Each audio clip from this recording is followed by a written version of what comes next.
Hey, what is up, fight fans? In today's video, Khamzat Chimaev fires back at Ikram Aliskerov and all the Dagestani fans after Aliskerov's recent comments about a possible rematch. Umar Nurmagomedov responds to Ilia Topuria, promising to send him back to the clothing store. Islam Makhachev's manager reveals that Islam had lost his motivation, but now he's hungry again and looks ready for war.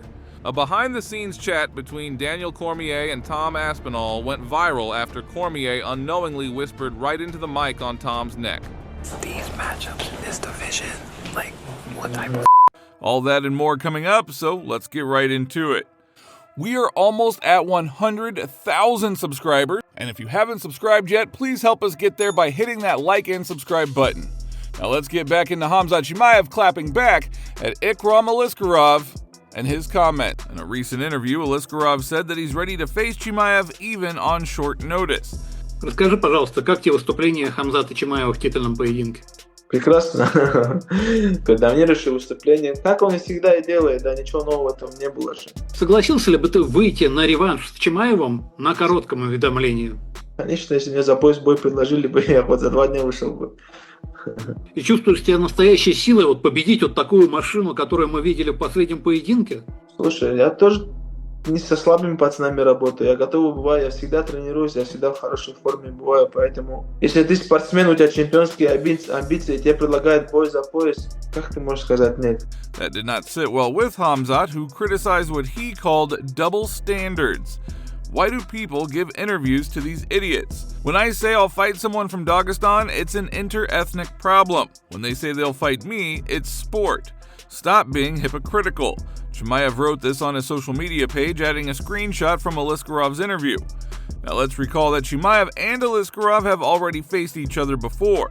Back in 2019, Khamzat knocked out Ikram in the first round at a Brave CF event. But now the tension between the two fighters is clearly back, and many people are curious to see what a rematch might look like after 5 years apart. Today, Ikram is already one of the most valuable middleweights in the organization. The division itself is growing fast and keeps fans excited. As you know, Aliskerov showed complete loyalty to the UFC by accepting a tough fight against a top contender, Robert Whittaker, on very short notice. Unfortunately, the risk did not pay off. It took the New Zealander less than 2 minutes to finish him by knockout. Still, many fans believe that Aliskerov is one of the most underrated fighters in the division. In yesterday's video, we talked about the recent online argument between Khamzat Chimaev and Reinier de Ridder, but it turned out that the account mocking Khamzat on social media was fake. The fake Reinier posted a photo collage with the caption, "Shut up, rat." Chimaev couldn't hold back and replied, "You better cry, baby, because you tapped out." The MMA community quickly picked up on the joke, laughing at the weird exchange. De Ridder never publicly confirmed whether the account was real or fake, but either way, Khamzat and everyone else who shared it clearly took the bait. Michael Bisping defended Reinier de Ridder's corner for stopping the fight. On his podcast, Bisping said the coach made the right call, even though fans might see it as quitting. He explained that too many coaches let fighters take unnecessary damage for pride or ego. In this case, De Ridder's team protected him from serious harm, and Bisping said that's what real coaching looks like.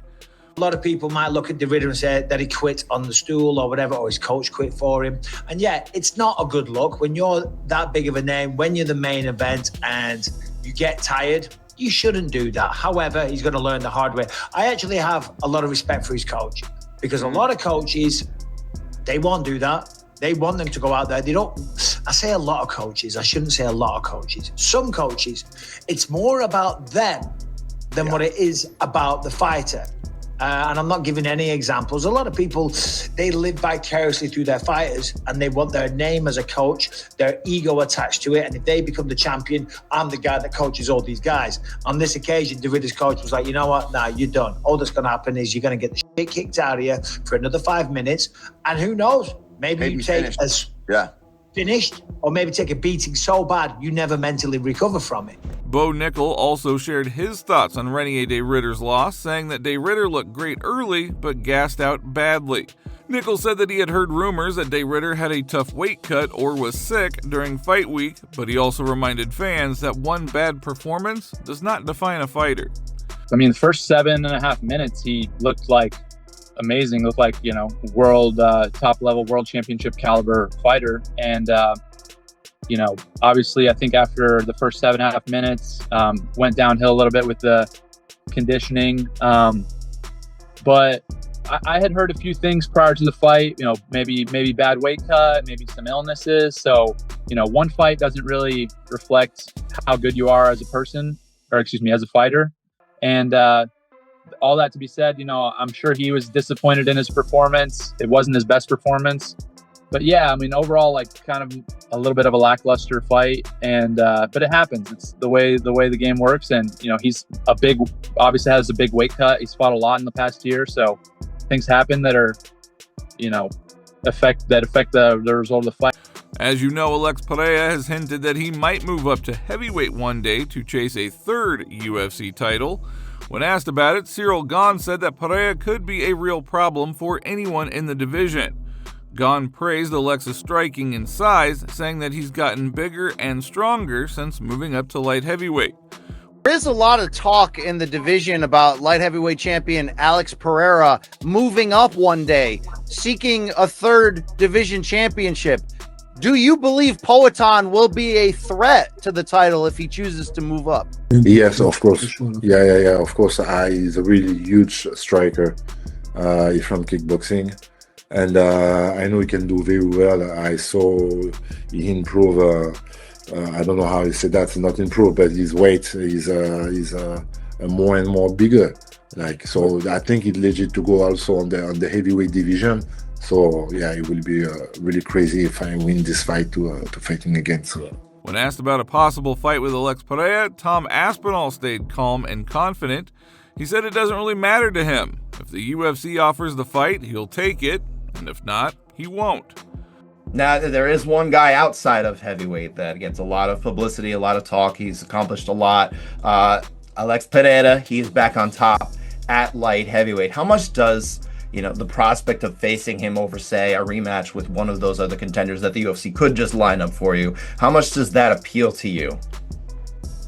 It appeals to me like any other fight, to be honest. It's not something that I actively think about. If it's offered to me, I'll take it. And if it's not, I won't. Simple as that. Aspinall explains why he puts his hand on his opponents. He's been using this little tactic ever since his Cage Warrior days. Everyone remembers that famous moment between Aspinall and John Jones when Tom put his hand on Jones's shoulder. Some people thought he does it to test how strong his opponents are, or even as a sign of disrespect. But recently, Tom made it clear that wasn't the case at all. He said it was just a friendly gesture, not an attempt to start any drama. I'd say it's around 95% romantic. Yeah. You put your hand on his shoulder and he brushed it off. What was that bit like for you? Well, I think he thought I was putting his hand on his shoulder being disrespectful, but I wasn't. I was doing it. I wasn't there to be disrespectful, mate. I was doing it in a friendly way. I didn't want to. I'm not trying to cause no beef. I'm trying to fight the guy and take his belt. That's what I want. I've no beef against the guy, and just wanted to meet him. Just friendly, nothing crazy. Nah, get over me. You know you only. Nah, I don't need that handshake. I don't need that handshake. You know you only box, right? That's fine. You know you only box. Oh, get off me. Okay, that's cool. Get off me. You like, boy. That's funny. You like. A behind-the-scenes chat between Daniel Cormier and Tom Aspinall went viral after Cormier unknowingly whispered right into the mic on Tom's neck. These matchups in this division, what type of Yeah, I know.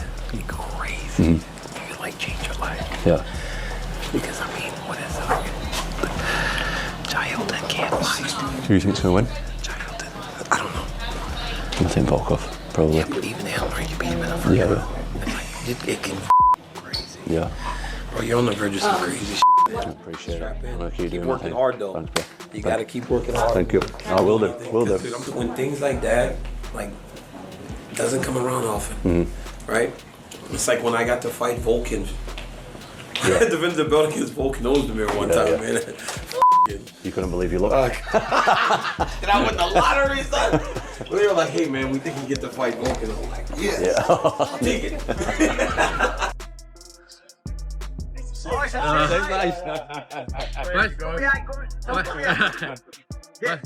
Where's the tattoo?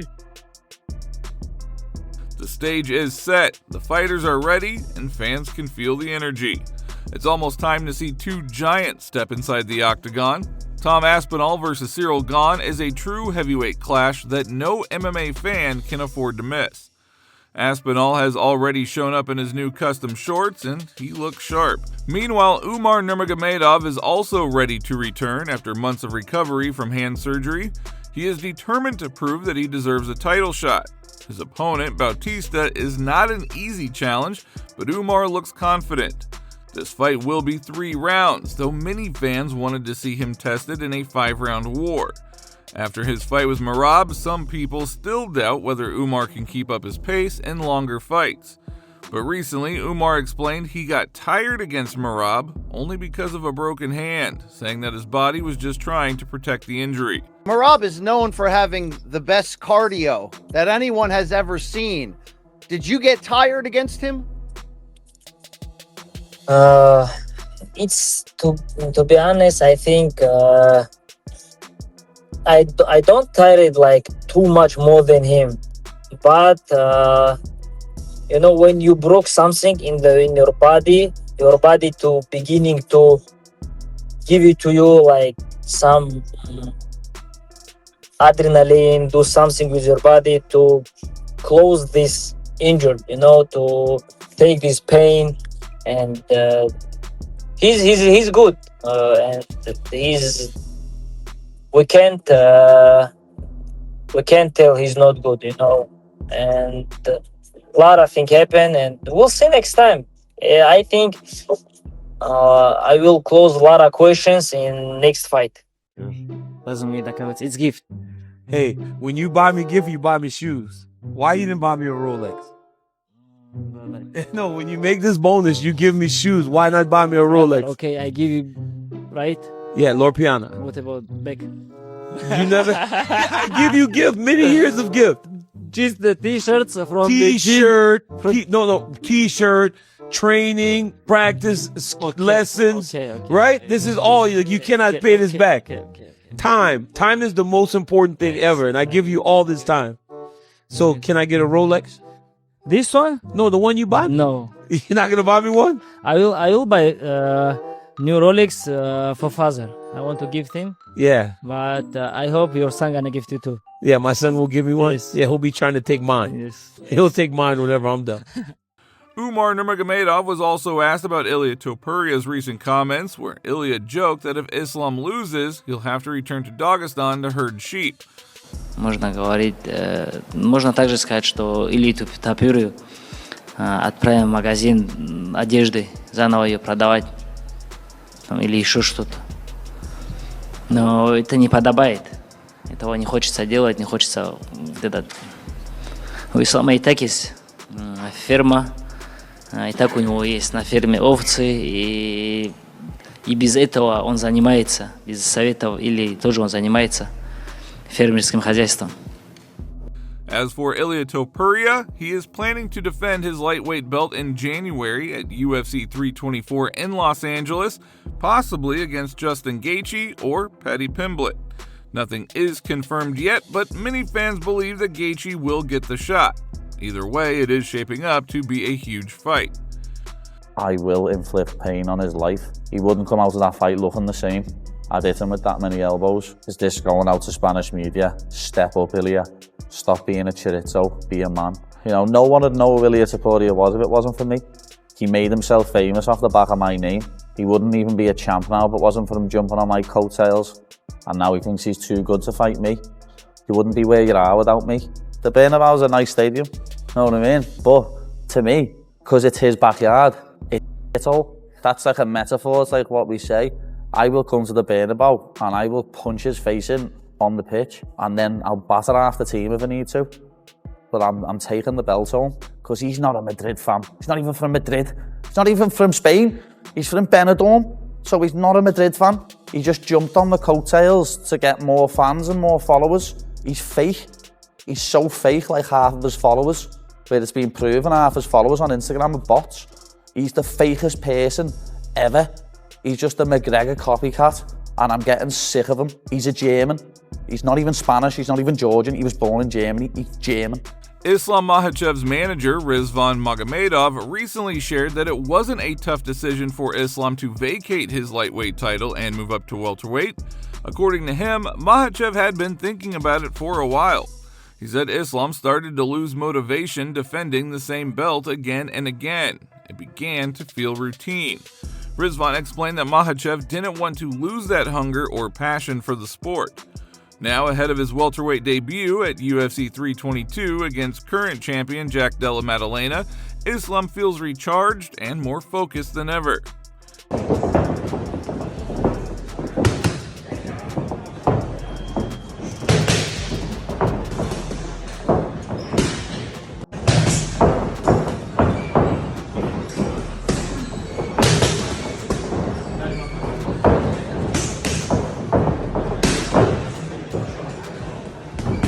Yair Rodriguez recently had surgery on his left hand to fix a lingering injury that has been bothering him for months. Doctors said it would take around 2 to 4 months before he can return to training. Yair posted a short message after the operation saying that he resisted surgery for a long time, but realized that he couldn't keep fighting in pain. What's up, guys? I just got this down. I'm still under the influence of anesthesia. So my body's kind of fluffy or weird.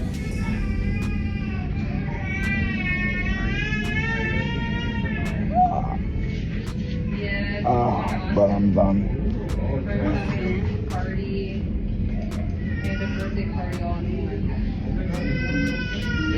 I'm done.